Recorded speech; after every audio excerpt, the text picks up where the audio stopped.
Tukoy na ng PNP Highway Patrol Group ang may-ari ng barge na nasangkot sa umano'y 9.5 milyong pisong halaga ng smuggled fuel na nahuli sa Navotas Fishport Complex. Ayon kay Police Lieutenant Nadame Malang, isang Filipino businessman ang nasa likod nito na umano'y halos 2 taon nang sangkot sa ganitong iligal na transaksyon. Bagamat hindi pa pinangalanan dahil sa patuloy na investigasyon.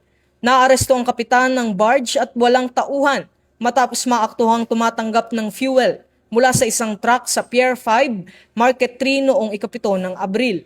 Iniimbestigahan pa kung may pahintulot ang mga sospek na magbenta ng produktong petrolyo habang inimbitahan rin ang may-ari ng truck, isang negosyanteng babae, upang magbigay ng pahayag.